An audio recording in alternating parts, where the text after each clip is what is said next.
2022年6月底，随着小马克思出任菲律宾总统之位，美菲关系迅速升温。粮食、武器、贸易，菲律宾所缺少的东西源源不断地从美国输送至菲律宾手中。伴随而来的是菲律宾对南海和台湾问题的屡屡挑衅，中菲关系也因此急剧恶化。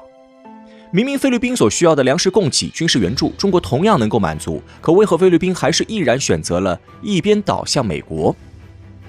菲律宾是美国在亚太地区的5大盟国之一，也是美国在东南亚最重要的盟国。前总统杜特尔特时代，由于其鲜明的反美主义倾向，菲律宾奉行的是亲中疏美的独立外交政策。尤其在奥巴马对杜特尔特反毒战争问题的批评后，美菲同盟一度陷入低谷。然而，自小马克思上台执政以来，一切都变了。拜登政府开始积极寻求恢复与菲律宾的合作，试图修复同盟关系。2022年5月，获悉小马克思成功赢得总统大选后，拜登第一个打电话祝贺小马克思竞选获胜。随后几个月，美国国务卿、副总统哈里斯、国防部长等高官相继访问菲律宾，就提升双边关系进行亲密磋商。2023年4月底，小马克思造访美国期间，拜登重申对美菲同盟的坚定承诺，双方期待建立菲日美3边合作机制。随着一系列举措的落实，美菲双边其同盟关系明显走强。其中最明显的合作信号莫过于菲律宾对美国新开放4个军事基地，承诺扩大和加速开放美菲，加强防务合作协定。而菲律宾换来的报酬是美国大批先进军事武器的支持，推动菲律宾国防迈上新的台阶。2023年2月，美国国防部长奥斯汀造访菲律宾，随后菲方宣布将增设4个战略要地，供美军驻军展开防务工作。短短2个月后，菲律宾政府就公布了4个军事基地的具体位置。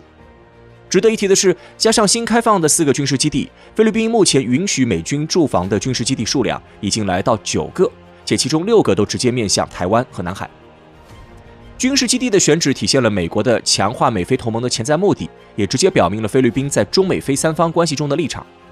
美国国防部到2023财年末已拨款1亿多美元，用于现有和新建基地的建设，与菲共同支持4个新基地的快速运营。根据新协议，美军还将扩大在菲的轮换部署，并预置更多武器。美国国防部表示，新一轮军事基地是美菲同盟未来关系的支柱。而作为对菲律宾国防的扶持，美国承诺将对菲进行军事援助，助力菲律宾实现军事现代化。拜登政府表示，将对菲国防现代化提速援助做出更具针对性的支持。根据美菲2+2联合声明，双方就美国对菲军事援助制定了5至10年的具体规划。海事安全防务层面是美菲同盟合作的优先事项，美国向菲律宾作出保障，将加强在南海和印太地区的海上安全合作与能力建设。值得注意的是，除加强人道主义和灾难救援能力外，美国对菲律宾的军事援助侧重于提升菲应对所谓胁迫和灰色地带活动的能力。简单来说，就是要应对来自中国的挑战。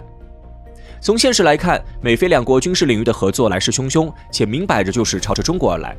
2023年4月中下旬，美菲联合军演在太平洋拉开帷幕，这是两国有史以来最大规模的军演。演习人员是上一次军演的1倍多，地点选在吕宋岛。演习科目包括陆地、海洋、空中，并首次增加网络场景。同时，就黄岩岛附近一艘靶船进行实弹演习，其目的性再明显不过。除军事领域，近2年美菲也在日益加强在经贸、基建、粮食等领域的合作，两国同盟合作范围不断拓宽。在中美博弈的大背景下，菲律宾俨然已经开始奉行一边倒政策，成为美国人的忠实小弟。这种情况，美国人自然乐于看到，毕竟拉拢菲律宾限制中国，于美国而言好处多多。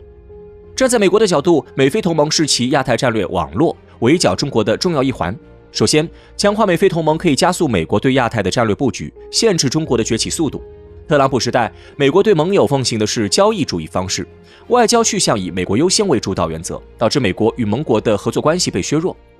而拜登外交政策的一大变化就是重新修缮与盟友的关系。拜登认为联盟是美国的独特优势和重要外交战略财富，因此提出要重振在世界各地的联盟和伙伴关系，并使之现代化。而菲律宾因为在地缘上濒临南海和台湾，自然成为拜登推进印太战略、强化亚太同盟的重要拉拢目标。其次，利用乌克兰危机后国际形势的紧张局面拉拢菲律宾，可以满足菲方在安全上的对美需求，以换取菲方在台湾问题上对美国的支持。俄乌战争爆发后，美国对中国的认知更加负面，彻底给中国打上美国霸权挑战者的标签。台湾危机第一岛链愈发成为美国对华关系考量的重要因素。而菲律宾的位置太过重要，一旦菲方倒向中国，第一岛链就会出现缺口，不利于美国在印太地区投射影响力以及应对潜在的台海事件。随着中美竞争愈发激烈，美菲同盟在可能的台海危机中加强战略协同合作，成为拜登政府印太战略的重要考量。另外，东南亚是中美在印太地区博弈的主战场，美菲同盟的加强和升级将提高美国在东南亚的军事影响力，对潜在的美国东盟关系具备一定提升和示范作用。东南亚作为两大洋的交汇口，地缘价值不言而喻。近年来，随着中国在东南亚经济与战略影响力的飞速提升，中国东盟关系也愈发火热。东盟内部除菲律宾之外，其余成员均与中国打得火热。越南试图与华构建中越命运共同体，马来西亚成了中国在东南亚最亲密的合作伙伴之一，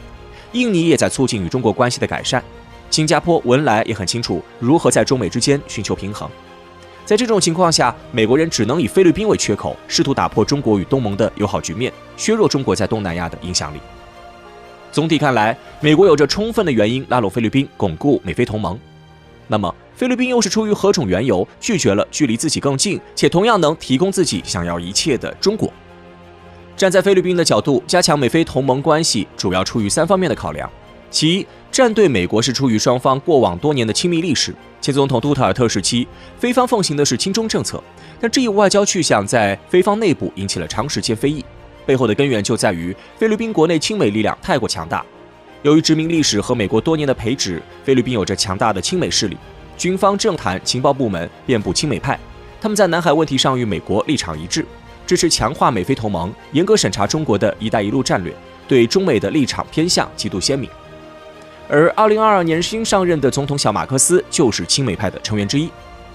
其二，菲律宾与中国存在南海纠纷，与美国却没有任何领海利益冲突，加强美菲同盟有助于维护其南海利益。最后，美菲同盟加强也是俄乌战争引发的结果。乌克兰危机的爆发让菲方自以为自身安全与台海局势息息相关，唯恐中国有一天会武统，届时殃及菲律宾。俄乌战争爆发后，国际社会一度出现今日乌克兰，明日台湾的言论，菲律宾政府对台海爆发冲突的战略焦虑不断升高。小马克思认为，届时自己很难置身事外，毕竟菲方不仅与美国存在同盟条约义务，战略位置上更是靠近潜在战场。在菲律宾新开放的4大军事基地中，其中3个都位于靠近台湾的吕宋岛，这足以见得菲律宾强化美菲同盟的目的之一，就是应对潜在的台海危机。站在小马克思角度，在中美之间选择后者似乎不无道理，但问题在于，中美菲3方从来不是非你即我的对立关系，菲律宾完全可以效仿广大东盟国家，奉行一条中立政策，只可惜小马克思并未想到这一点，或者说不相信有这样一条路可以走。而时间会告诉他，倒向美国这条路错的会有多离谱。